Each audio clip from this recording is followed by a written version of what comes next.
Buenos días a todos. Perdón por el pequeño retraso que estábamos teniendo para entrar bien las imágenes y la calidad del sonido, pero ya estamos aquí en otro nuevo Conversando con Europa. Yo sé que cada vez sois más los que repetís, los que escucháis a diferentes eurodiputados intentando acercar todo lo que ocurre en Bruselas a la ciudadanía y a las personas que os interesan específicamente ciertos temas. En esta ocasión tenemos la suerte de contar con Domènec Ruiz de Besa para hablar de la conferencia sobre el futuro de Europa y de un proyecto muy especial que él está piloteando para construir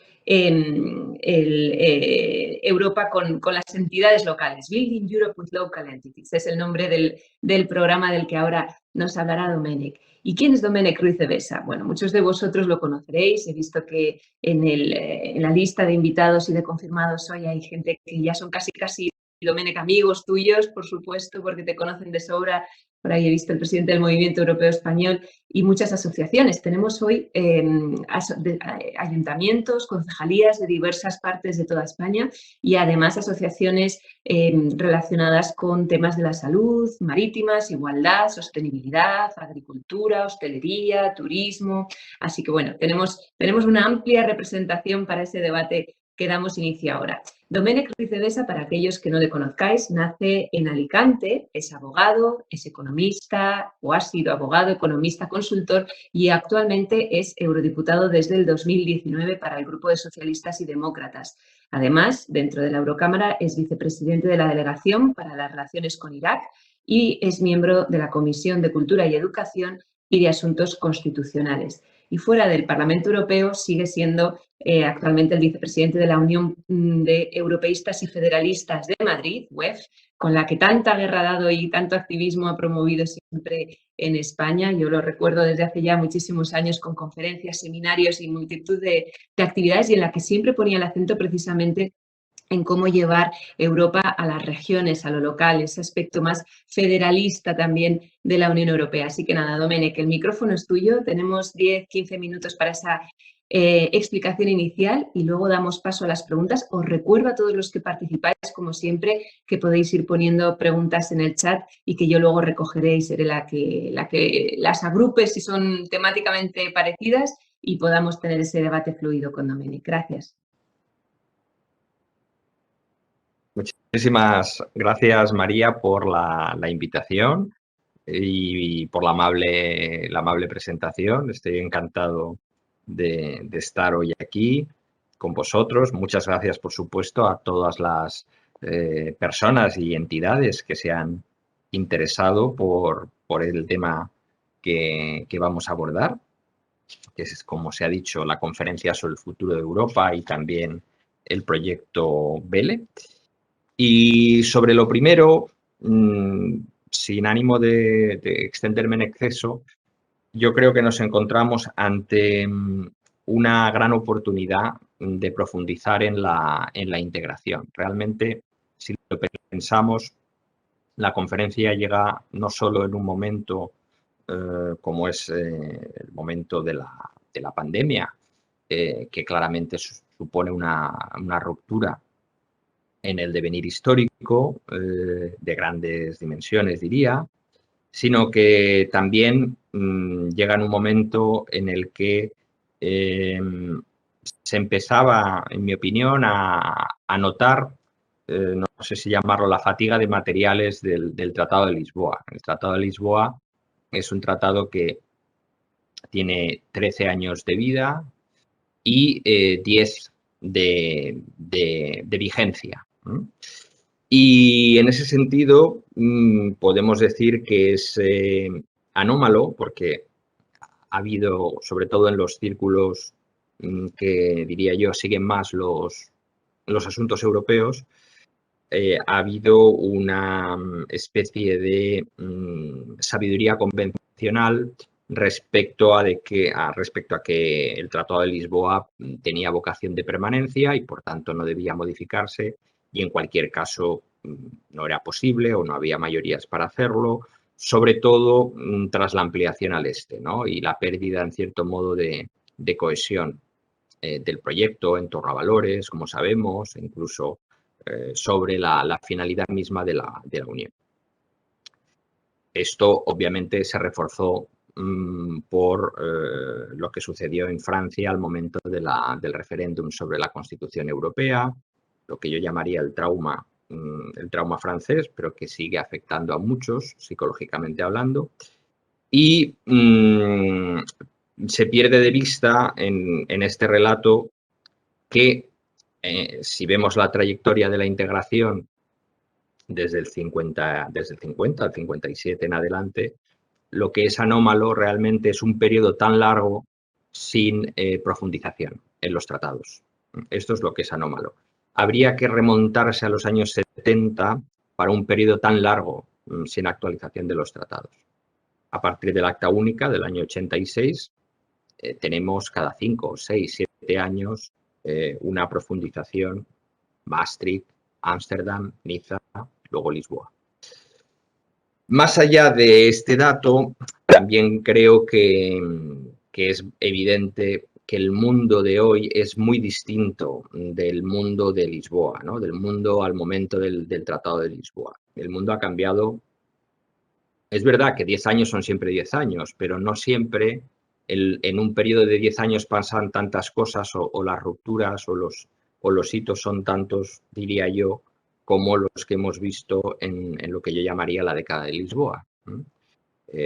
Pensemos que al momento de la firma y de la entrada en vigor poco después, 2 años después del Tratado de Lisboa, en 2009, la crisis financiera del 2008-2009 es contemporánea a la entrada en vigor, pero desde luego la crisis del euro es posterior. Pensemos que la crisis del euro es posterior al Tratado de Lisboa, a su entrada en vigor, porque la crisis de la deuda griega es de mayo del 2010.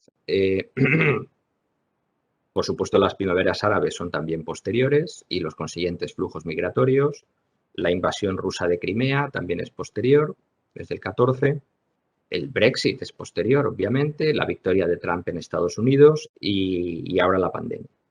Si recordamos el Tratado de Maastricht, eso lo dice muy bien, lo recuerda muy bien siempre el profesor Aldecoa, fue la respuesta a los cambios en Europa y en el mundo, fundamentalmente a la caída del muro de Berlín y la disolución de la Unión Soviética.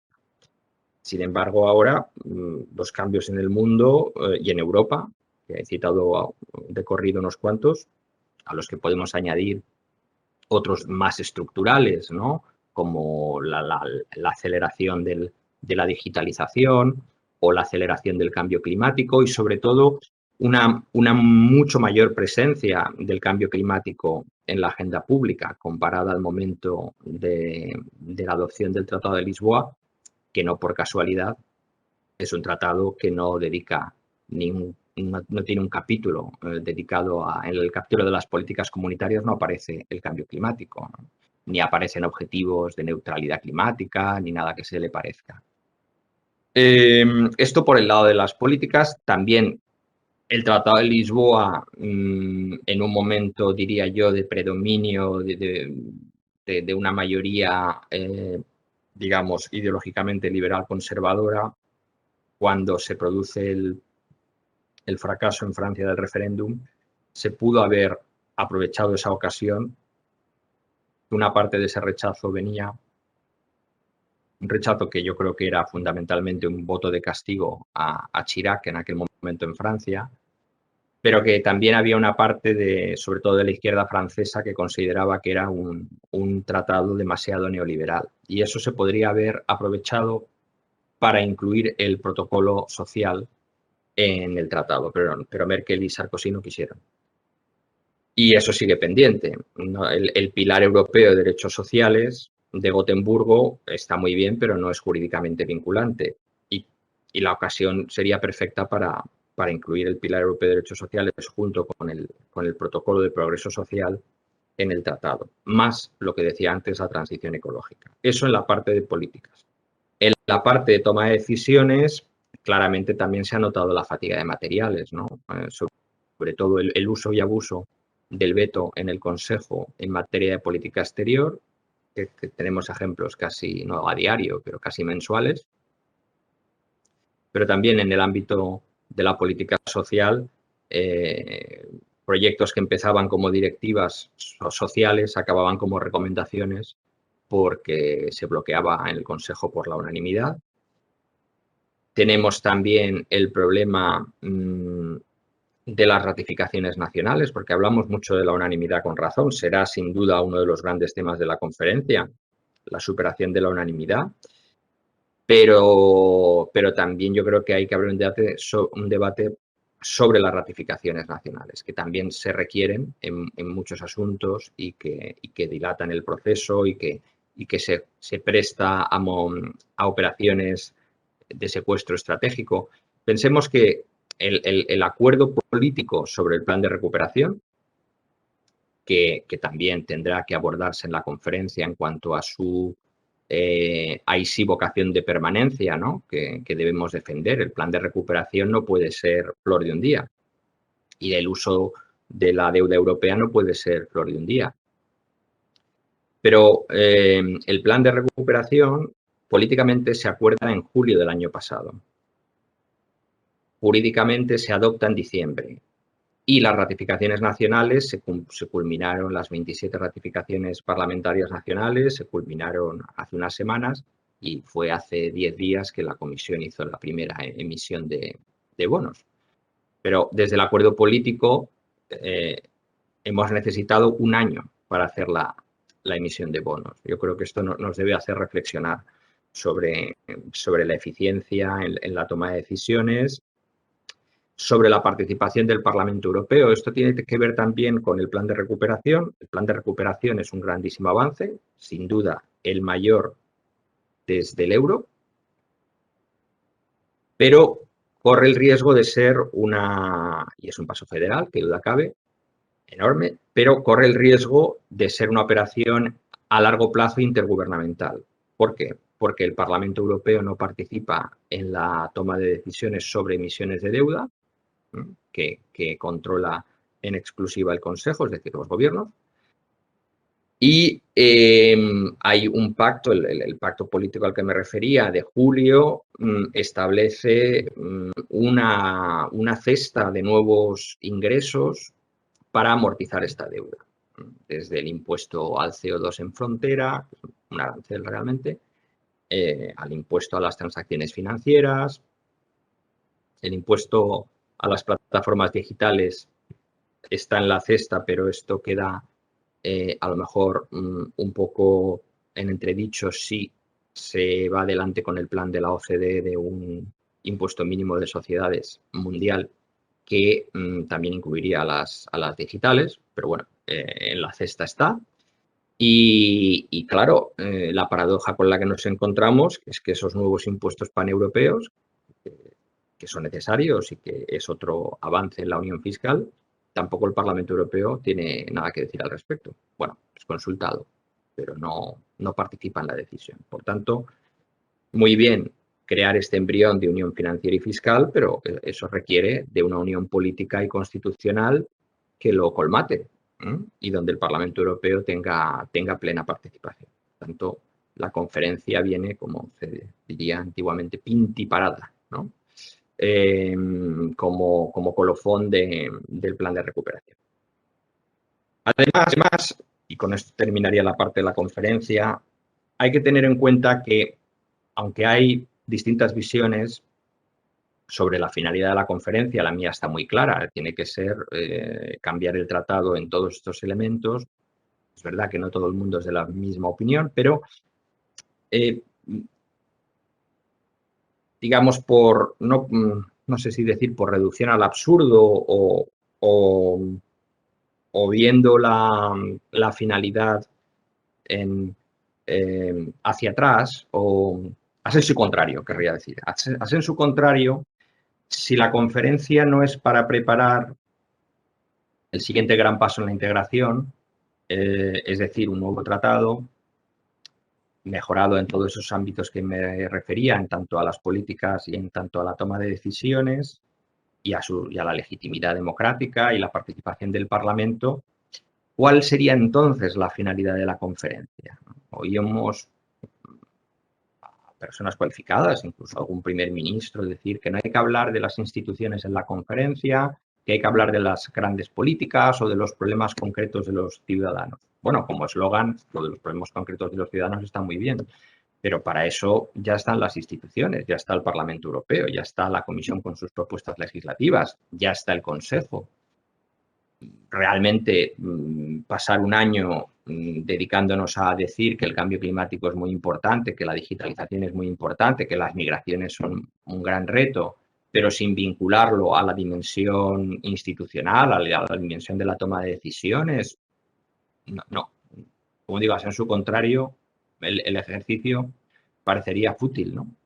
Por eso yo soy muy claro en que creo que esa es la verdadera finalidad, porque si no, en el entendido de no querer convocar directamente una convención y primero hacer este ejercicio con participación no solo de los representantes institucionales, sino también de la sociedad civil organizada y de la ciudadanía a través de los paneles. Es decir, hacer el proceso más participativo desde el principio, eso sí, pero como ejercicio que se agotaría en sí mismo con una consulta de un año de la que saldría una declaración diciendo que todo esto es muy importante y Europa tiene que hacer más en todo esto, sin ir más allá, pues no, el ejercicio, como digo, no merecería la pena. Pasando a la cuestión del proyecto Vélez, efectivamente, este es un proyecto piloto que yo propuse y que ha sido bien recibido por la comisión y por tanto aceptado. Lo propusimos como enmienda al presupuesto del 2021. BELE significa en inglés Building Europe with Local Entities, o sea, construir Europa con los entes locales. Y la motivación que tuvimos al presentar este proyecto es precisamente que tenemos la convicción de que el debate sobre los asuntos europeos no puede quedar limitado, como pasa muchas veces, a círculos de expertos y de personas muy interesadas, sobre todo en las grandes capitales europeas. Y, sin embargo, lo que necesitamos es un gran debate europeo al hilo de la conferencia, pero BELE no es solo para la conferencia. BELE tiene vocación de ser un programa estructural, un programa sistémico, de modo que potencialmente todos los ayuntamientos de Europa, si quieren participar, puedan participar y puedan generar con carácter permanente una actividad de difusión de las políticas europeas, de información y también de análisis y de debate crítico sobre las políticas europeas, sobre el futuro de Europa. Y creemos que la manera de llevar esta dimensión europea al nivel más cercano a los ciudadanos. Al final los municipios, particularmente, como digo, no solo o no sobre todo las grandes capitales, sino los municipios más pequeños, los del ámbito rural. Y para eso creemos que debemos contar con un concejal en cada ayuntamiento participante, que sea el concejal que se encargue de BELE. Igual ya hay un concejal o concejalía de asuntos europeos. Esto en los ayuntamientos grandes existe, en muchos, en los pequeños no suele ser el caso. Y que sea este concejal la persona eventualmente o idealmente un concejal con delegación, ¿no? Un concejal del equipo de gobierno que pueda llevar adelante esta labor y que la Unión Europea apoyaría financieramente a los ayuntamientos que participaran, ¿no? A través de este programa, de modo que pudieran llevar adelante pues, todas las actividades que se consideraran adecuadas, ¿no? Y sobre todo mantener vivo con carácter permanente este debate sobre Europa en el ámbito local. Y por tanto también tendríamos, a través de BELE, proporcionaríamos también apoyo en cuanto a lo que tiene que ver con materiales, documentos, información, etcétera. Modestamente creemos que podría tener un efecto sistémico según el programa se fuera conociendo y más ayuntamientos se fueran interesando, porque tengo la impresión de que la Comisión en los asuntos de ciudadanía europea no ha sido tradicionalmente muy ambiciosa. En mi opinión, se conforma demasiado con lo que llaman el intercambio de buenas prácticas, pero dudo de que eso tenga realmente un efecto sistémico. Por tanto, los compromisos para el presupuesto del 2001 son 1.200.000 euros y los pagos posibles 500.000 para implementar las acciones piloto. Vamos a realizar este programa, esto es importante porque sé que hay representantes de ayuntamientos conectados. La comisión trabajará y ya está hablado estrechamente con el Comité de las Regiones, porque el Comité de las Regiones obviamente tiene todo el sentido que forme parte de esta iniciativa y además hay una red, el Comité de las Regiones ha creado una red de concejales dedicados a los asuntos europeos. Por tanto, esa red parece el entorno natural donde empezar a desplegar BELE. La comisión está trabajando en un modelo de contrato que se firmaría entre la comisión y las entidades locales participantes. También con posibilidad de un partenariado en materia de comunicación para municipios, empezando por municipios de menos de 100.000 habitantes, porque, como decía, existe esta vocación de privilegiar precisamente aquellas localidades que no son centrales, digamos, geográficamente hablando o políticamente hablando, que no son capitales, vaya. Y vamos a entrar en contacto también, concluiría con esto, con la Federación Española de Municipios y Provincias para que nos ayuden también a difundir la información entre todos los ayuntamientos de España. Yo espero que haya muchos ayuntamientos interesados en participar. También en el bien entendido de que, por ser claros, BELE, y con esto termino, BELE parte también de la idea, y esto yo lo he experimentado cuando, por ejemplo, en la provincia de Alicante realizo visitas a ayuntamientos, que se tiende a ver desde el ámbito municipal, yo me permitiría decir en exceso, la Unión Europea fundamentalmente como una fuente de financiación.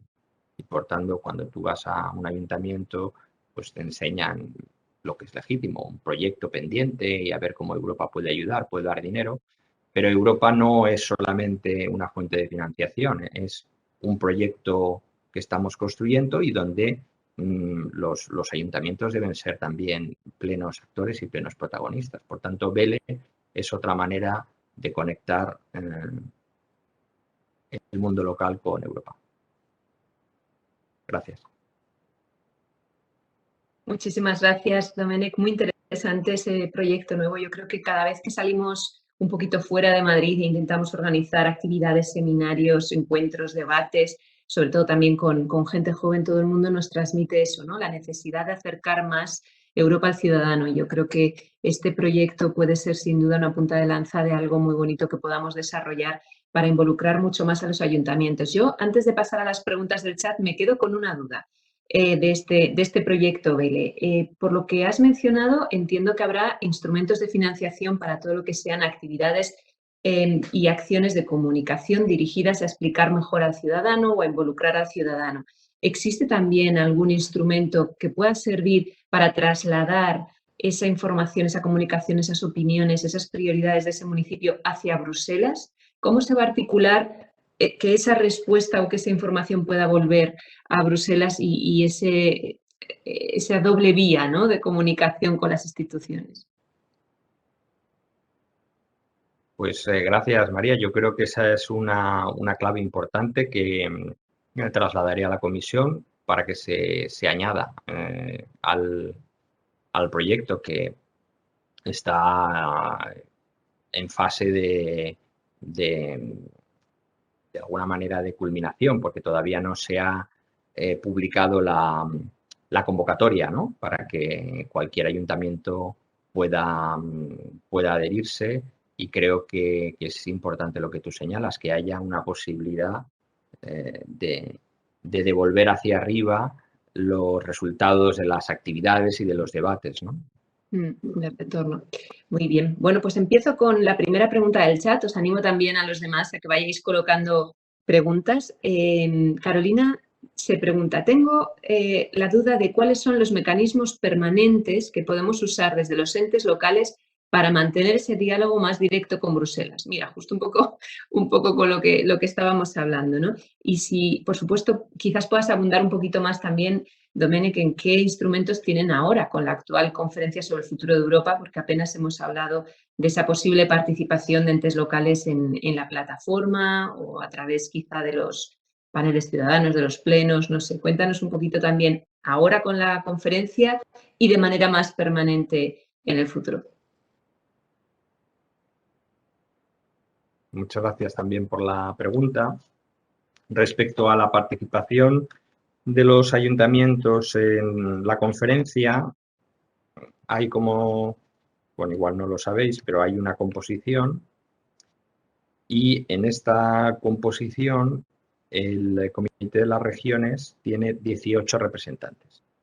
Por tanto, la participación de los ayuntamientos en la conferencia se articula a través de esta representación del Comité de las Regiones, donde algunos son alcaldes. Yo ya he conocido a algunos, porque tuvimos el pleno del primer pleno de la conferencia, lo tuvimos hace 2 sábados en Estrasburgo.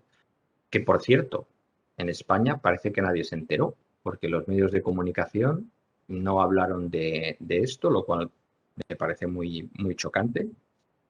Y como digo, yo conocí ya a algunos de los alcaldes que iban en esta delegación. Y esto tiene que ver con la otra parte de la pregunta, que es los mecanismos de comunicación y de información. Y yo creo que ahí tenemos que realmente ser mucho más incisivos. Yo tampoco soy un experto en comunicación, ni mucho menos, pero esta anécdota de la práctica ausencia de información sobre el primer pleno de la conferencia, a mí me parece llamativo, porque si hubiera habido... a mí me pareció, por ejemplo, en ese primer pleno, muy simbólico ver al líder de los sindicatos europeos hablar desde la tribuna del Parlamento Europeo, o ver a ciudadanos de a pie también tomar la palabra desde la tribuna, o al propio presidente del Movimiento Europeo Español. No es algo que pase todos los días, ¿eh? que la tribuna del Parlamento Europeo durante 1 minuto, 1 minuto y medio, 2 minutos, cualquiera de los que son miembros de la conferencia, todo el que... Es verdad que la sesión fue larga porque se quiso ser participativos, y todo el mundo que pidió la palabra tuvo la oportunidad de hablar. Y a sensu contrario, si se hubiera organizado en el Congreso de los Diputados una conferencia sobre el futuro de España, donde hubieran desfilado los líderes de la COE, los líderes de los sindicatos, los agentes sociales, líderes de asociaciones, parlamentarios autonómicos, ¿no?, parlamentarios nacionales, eurodiputados, digo yo que al día siguiente la prensa se habría hecho eco. No creo que no fuera ese el caso. Y sin embargo, nuestros medios de comunicación ignoraron totalmente la cita del 19 de junio. Incluso se ve también el despiste viendo algunos de los cursos de verano que se han organizado sobre Unión Europea, que o no citan la conferencia, o si la citan, no invitan a los miembros de la conferencia. Invitan a profesores, invitan a otros diputados, que está muy bien, pero de los 400 y pico que somos miembros de la conferencia, pues o igual no se han enterado, y también eso es culpa nuestra de quiénes son los miembros de la conferencia. Pero realmente me parece chocante, y creo que tenemos que, como digo, ser mucho más incisivos en la difusión de este ejercicio. En el bien entendido de que es verdad que habrá más atención natural, no promovida, cuando empiece a haber más conflicto dentro de la conferencia, cuando empiece el drama con representantes del Consejo que se oponen a esto y lo otro, que eso llegará, por supuesto, y ahí, pero con todo, creo que tenemos que hacer más. Que comunicar mucho más. Siempre hay más por hacer en este tema de la comunicación y con todo el ruido de la digitalización en la que es tan fácil la sobreabundancia de información, ¿no? Y el priorizar lo importante. Yo tengo la esperanza, Domènec, de que ahora es verdad que la conferencia ha echado a andar tarde por varios, bueno, pues falta de consenso inicial sobre cómo iba a conformarse, cómo iban a ser esos paneles ciudadanos, cómo iban a llegar a celebrarse los plenos, qué se esperaba de cada pleno, cómo iban a funcionar.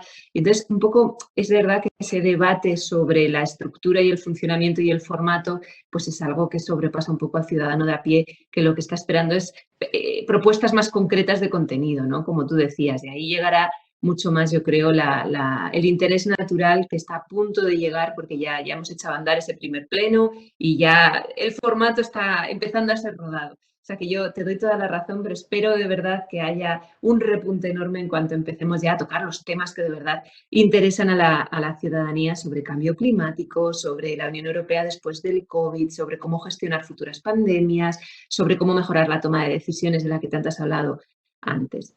Tenemos dos preguntas más en el chat, te las transmito. Mira, empezamos con José María Solano, de la Secretaría General de Pesca. Es una pregunta muy concreta sobre el proyecto BELE. Él te dice, el presupuesto de la Unión Europea, que tú habías aludido sobre ese proyecto BELE, ¿es para pagar el tiempo del concejal o para financiar proyectos concretos en ese ayuntamiento?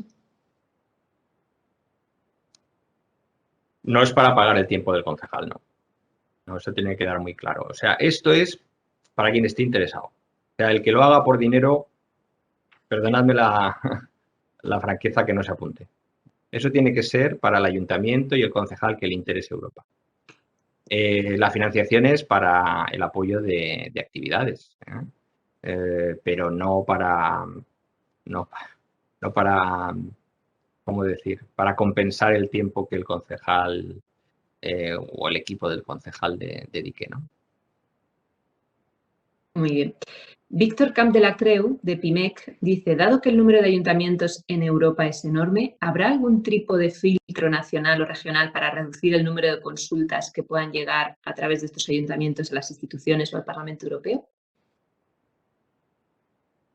¿Cómo vamos a ordenar este debate y esta comunicación cuando sea ascendente? No hay filtro, no. De hecho, hay una relación directa entre la comisión, o habrá una relación directa entre la comisión y el ayuntamiento que quiera participar. Si son muchos, pues habrá muchas relaciones directas y cada uno tendrá que firmar un acuerdo con la comisión.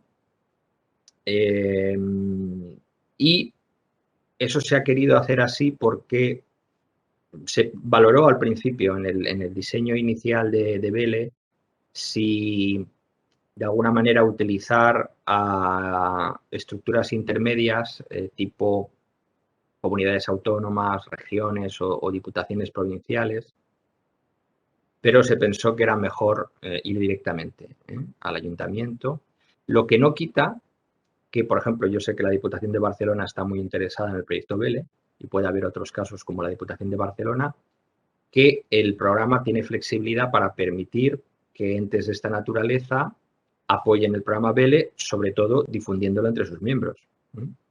Pero el acuerdo y la relación siempre será ayuntamiento con comisión.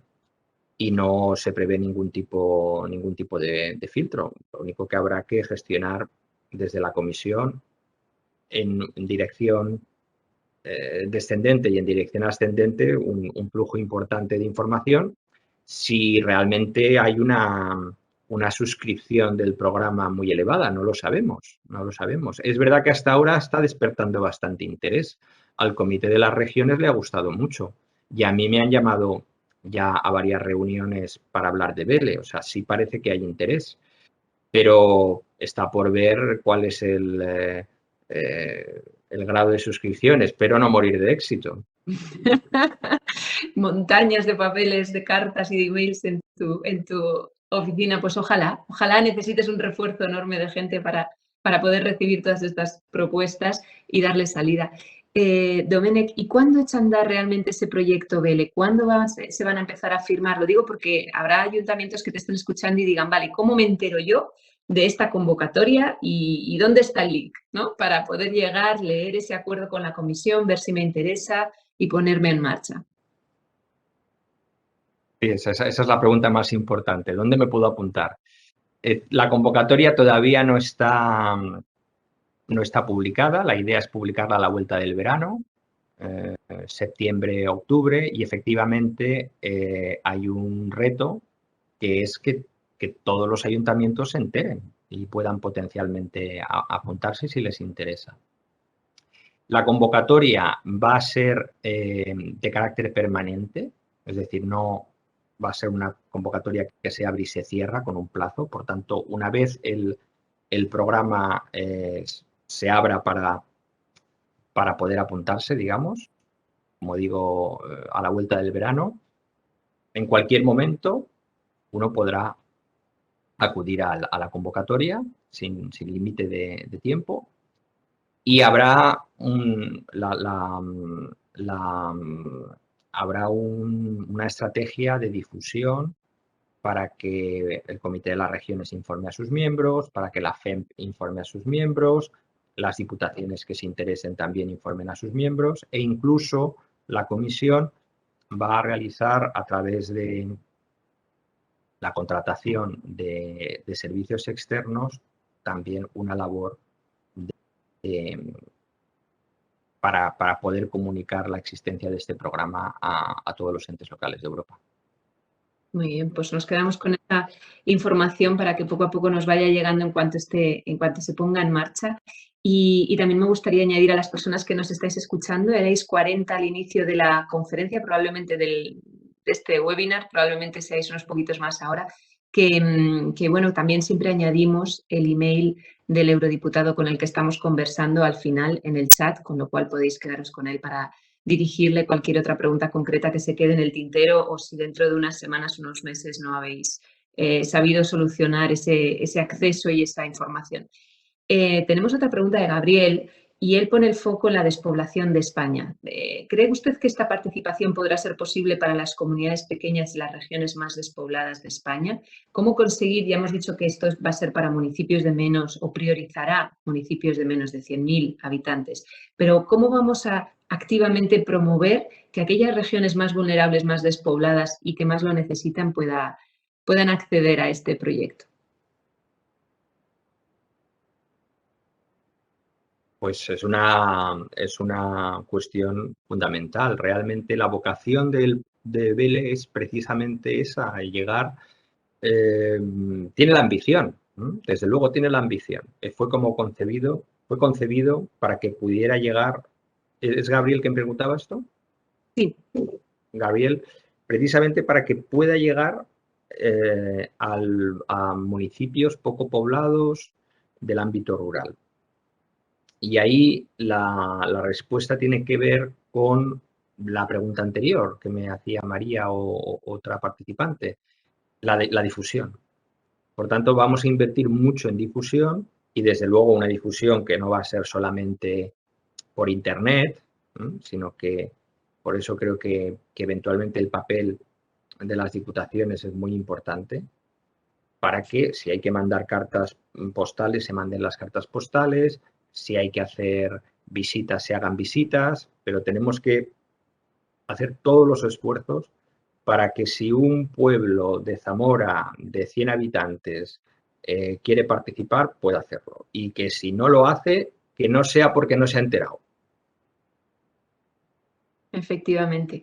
Muy bien, pues ampliando un poquito el foco, Domènec, porque estamos también recibiendo preguntas más temáticas, ¿no? A mí me gustaría volver a ese inicio tuyo de tu intervención en la que hablabas de esa ambición que tú crees que debería tener la conferencia, y como tú, muchísima gente en el Parlamento Europeo, pero es verdad que hay diferencias de opinión entre las instituciones sobre cuál debe ser el alcance de esta conferencia y si debe desembocar en una reforma de los tratados o no. Y ahí, en ese debate en el que llevamos en el fondo inmersos muchísimo tiempo sobre la necesidad de cómo conseguir que esa integración nos llegue reformando o sin reformar los tratados, porque parecía que el Consejo al inicio de la conferencia no estaba muy por la labor de admitir, aunque en ningún momento se llega a censurar esa posibilidad, tampoco se promueve, ¿no?, desde otras instituciones. Y el Parlamento Europeo es verdad que está siendo muy beligerante, muy ambicioso en intentar promoverlo. Hemos visto declaraciones del presidente del Parlamento Europeo diciendo, bueno, salimos de esta reunión, tenemos conferencia y nadie ha dicho no a la reforma de los tratados. Esto ya es un avance, vamos a seguir por ahí y a ver en qué convoca. Sin embargo, es verdad que sería útil para gestionar bien las expectativas del ciudadano y para dar a entender que la conferencia en sí puede ser un valor añadido enorme, el pensar cuáles de estas reformas de las que tú citabas, por ejemplo, la superación de la unanimidad en el Consejo en algunos temas principales, o cómo podemos conseguir una Europa post-COVID que sea mejor y más eficaz a la hora de gestionar futuras pandemias. ¿Cuáles de estas actividades, promesas, propuestas fundamentales que agilizarían la Unión Europea se podrían llevar a cabo también sin reformar el tratado? ¿Qué pasa si no conseguimos reformar los tratados? ¿Nos bloqueamos como estamos o podemos echar a andar propuestas con la suficiente entidad, ¿no? ¿Y en qué ámbitos y en qué campos? Te lo digo porque nos ha llegado una pregunta, por ejemplo, de Baltasar del Moral Majado, de Adem Cocemfe, perdona Baltasar, que se pregunta si va a haber una actividad o financiación europea más orientada a las enfermedades neurodegenerativas y cómo vamos a mejorar también la salud de la ciudadanía en el futuro. En fin, ¿cómo podemos echar a andar esta conferencia para avanzar en temas fundamentales, en retos pendientes, incluso si no llegáramos a poder reformar los tratados?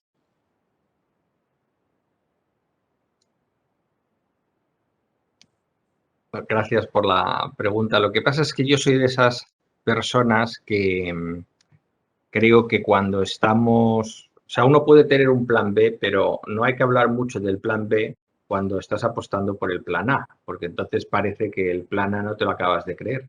Y yo, como el plan A me lo creo, no quiero yo dar la impresión de que ya estamos pensando en el plan B y poniéndonos la venda antes de la herida justo cuando esto acaba de empezar, ¿no? Yo, obviamente, hablo a título propio, porque como soy miembro de la conferencia, pues yo defenderé mis posiciones. Obviamente, si luego hubiera otra mayoría, no lo creo, ¿eh? No lo creo. Porque la cuestión de reforma o no reforma de los tratados, a efectos prácticos, es una pregunta o una cuestión de si eso va a ser posible, es una cuestión posterior, porque puede haber estados que no quieran. Lo que importa ahora, esto es como lo de, como dicen los que siguen el fútbol, lo de partido a partido, ¿no? Porque ahora el partido es la conferencia y es el partido que los europeístas y los que tenemos ambición tenemos que ganar, y de la conferencia no es la que va a cambiar el tratado. La conferencia es la que puede tener una mayoría en favor de reformar el tratado y de que sea más potente en algunas políticas y de que tenga una mejor toma de decisiones. Por tanto, el reto es tener esa mayoría. Yo creo que lo podemos tener. Y si se ven las intervenciones del pleno del otro día, la gran mayoría de las intervenciones iban en esta dirección. Más ambición, más acción europea en distintos ámbitos, muchas menciones a la superación de la unanimidad, muchas menciones al papel del Parlamento Europeo y muchas menciones a que la reforma de los tratados es una posibilidad y que no debe ser un tabú. Claro, el Consejo podría tratar de bloquear una conclusión de esta naturaleza en la propia conferencia, pero eso también significaría que el Consejo estaría actuando de acuerdo a la visión de una minoría de estados, entiendo yo, ¿no? Y ahí también el Consejo tendrá que hacer una reflexión de cómo toma sus decisiones, porque la conferencia toma sus decisiones sobre la base de un consenso, como sabéis, entre los distintos pilares. El pilar parlamentario, el pilar del Consejo, el pilar de la Comisión, el pilar de de los parlamentos nacionales. Por tanto, necesitamos el consenso de los 4 pilares, no la unanimidad de los 400 y pico. Por tanto, está claro que el pilar parlamentario y el pilar parlamentario nacional decidirán por mayoría. El pilar de la comisión entiendo que también, porque es como trabaja el colegio de comisarios. Y el Consejo no tiene ninguna obligación de decidir que van a decidir por la unanimidad. Eso es un detalle importante. Dicho todo esto, es cierto que hay muchas cosas que se pueden hacer dentro del Tratado de Lisboa que no estamos haciendo. Y eso debe formar parte también de las conclusiones.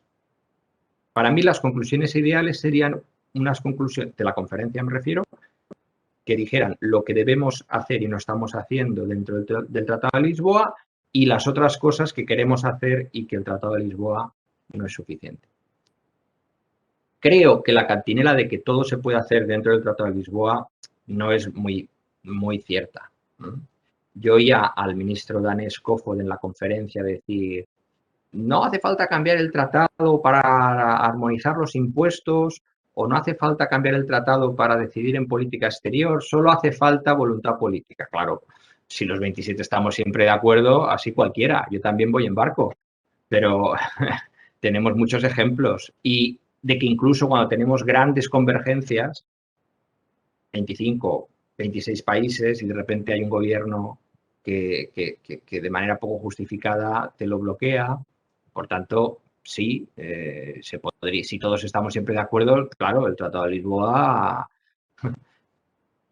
forever, pero en fin, yo creo que tampoco podemos ser tan ingenuos. Incluso la unión sanitaria, que nadie discute que hay que hacerla, la unión sanitaria con el Tratado de Lisboa es muy complicada porque el artículo 168, que es donde está la base legal para que la Unión actúe frente a pandemias transfronterizas, que menos mal que eso está ahí y que se puso en el Tratado de Lisboa, todo mi reconocimiento, pero inmediatamente después de dar la competencia a la Unión para aprobar un reglamento por procedimiento legislativo ordinario, que está muy bien, es decir, Parlamento y Consejo, para lidiar con epidemias transfronterizas, incluye una prohibición total de armonización de medidas y, por tanto, limita el ámbito del reglamento a las medidas de incentivo, whatever that means. Entonces, si queremos hacer la unión sanitaria en serio, el artículo 168 hay que tocarlo. Es tremendamente complicado el conseguir avanzar sin meterse en las complejidades de la arquitectura de tratados, legal y de competencias de la Unión Europea. Pero yo creo que para responder un poquito también a Baltasar, que se preguntaba específicamente sobre enfermedades neurodegenerativas, sí que he visto mucho movimiento después de la pandemia, de este coronavirus, y mucha preocupación por todo lo que sea innovación en materia de salud. Y como uno de los grandes pilares del paquete de recuperación va a ser, por ejemplo, la transición digital y la digitalización y la apuesta por el I+D y la innovación, sí que veo que habrá posibilidad de financiación de nuevos proyectos en todo lo que sea innovación en el campo también médico. La presidenta Ursula von der Leyen, por ejemplo, Domenech te sonará también, tiene una de las grandes prioridades la lucha contra el cáncer y por primera vez en el Parlamento Europeo hemos sabido crear una comisión temporal que estudie exactamente cómo promover mejor esa lucha, esa coordinación de esfuerzos desde toda Europa para luchar contra el cáncer. O sea que yo veo que sí que se están moviendo ahí esas cosas, esos temas que podrían ayudar, pero efectivamente hay que colocar ese tema sobre la agenda, Baltasar. Tienes que utilizar la plataforma de la conferencia sobre el futuro de Europa, que no deja de ser una web muy sencilla. Si la buscas en Google la encuentras. Es futureu.europa.eu y consiste en entrar en la web y en dejar tus opiniones y las prioridades que a ti te gustaría que se trataran en la Unión Europea, y eso es lo que todos los contenidos de esa plataforma son los que se volcarán después de manera coordinada para discutir entre los paneles de ciudadanos y, por supuesto, en los plenos del Parlamento Europeo de esta conferencia. Vamos terminando porque nos quedan 2 minutos, Domenech, pero sí quería hacerte una última pregunta que nos llega por Amparo Martínez, y ella dice: en relación a la participación de los entes locales, ¿es posible tener como interlocutora una mancomunidad de municipios para poder hacer de altavoz y llegar a los más pequeños? Sí, absolutamente. absolutamente. Y si tiene una en mente, pues que me lo diga, porque se lo digo a la comisión y lo añadimos a la Diputación de Barcelona y los otros que quieren estar. Muy bien. Pues estupendo. Ay, mira, justo nos entra, siempre nos pasa lo mismo, ¿eh? Cuando tenemos que cerrar y digo, vamos a cerrar el chat, entonces empiezan a llegar corriendo los últimos rezagados.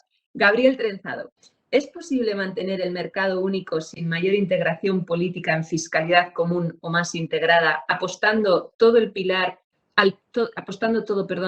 intergubernamental? ¿Qué implica para usted el status quo? Mi visión es que el Tratado de Lisboa fue un parche que ha dejado de funcionar.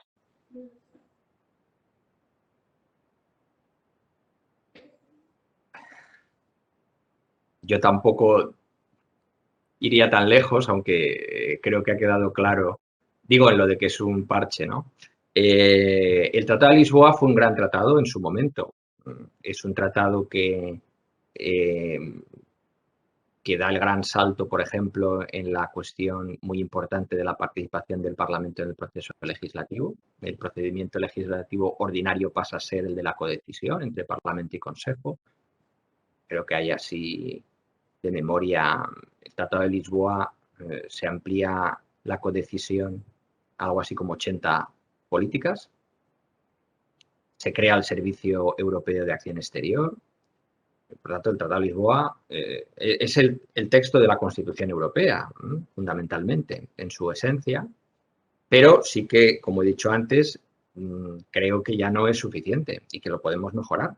Podemos ganar en capacidad de acción en los grandes retos transnacionales y podemos hacerlo más social, con el pilar social, de modo que haya más equilibrio con las libertades de mercado, que son las que el Tribunal de Justicia privilegia siempre en su jurisprudencia, lo que genera problemas.